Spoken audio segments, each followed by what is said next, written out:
Hello, in this video I'm going to show you how to add fractions. So let's start away with a simple example. Let's say we have 1 over 7 plus 2 over 7.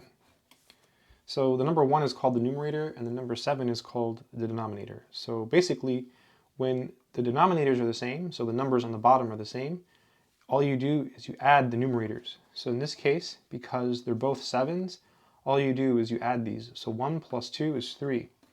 So the answer is 3 over 7. Okay, so you can do that as long as these are the same number. Let's do another one just to make sure you got the easy case, because this is the easy case.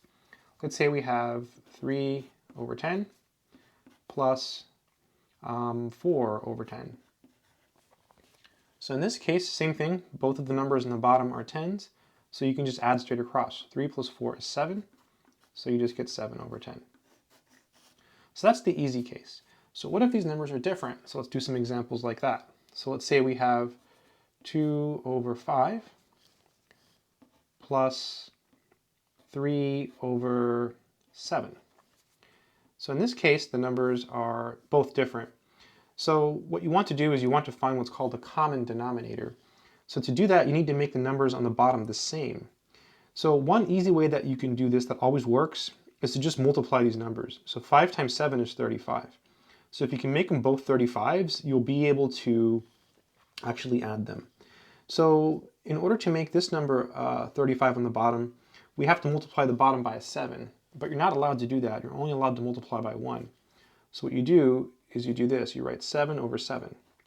Right? And that's really 1. So you're basically just multiplying by 1, so nothing is changing. And then 7 times 5 is 35. Here, you want to make this a 35, so you want to multiply the bottom by 5. But you can't multiply on the bottom only. You're only allowed to multiply by 1. So you do 5 over 5 like this. Okay, so basically you're multiplying by 1, so nothing's really changing, right? Okay, so now you can just multiply. So 7 times 2 is 14. 7 times 5 is 35. Then you bring down the plus sign. 3 times 5 is 15. 7 times 5 is 35. Okay? So now we can add it because the bottom, or the denominator, right, is the same, right? They're both 35s. So 14 plus 15 is 29. So we end up with 29 over 35. And that would be the answer. You always want to check to make sure you can reduce. Sometimes you can reduce. In none of these cases, you really, these have no common factors, so you can't really simplify.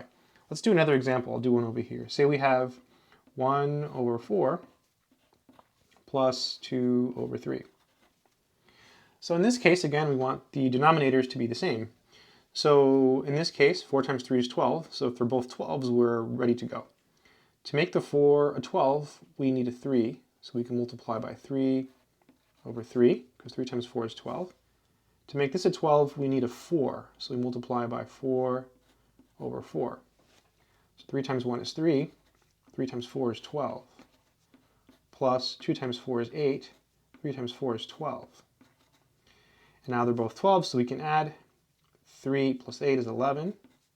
So we end up with 11 over 12. Pretty simple. Let's do one more simple example because none of these examples resulted in a simplification at the end. So I want to show you one where that actually happens. So for example, say we had 1 over, 4 plus 1 over 4. Really simple example here. So in this case, they're both 4s, so we don't need to do anything like we did here because the denominators are both the same. So you just do 1 plus 1, so you get 2 over 4. And now this can be reduced, right? So basically, 2 goes into the numerator and the denominator. 2 goes into 2 one time, and 2 goes into 4 two times. What people often do is they'll put like a little slash, and they'll put a 2 here, and they'll put a slash, or a 1 here. 2 goes into 2 one time, 2 goes into 4 two times, and you're left with 1 over 2. And so that's the answer. So just a short video on how to add fractions. I hope this has been helpful. Good luck.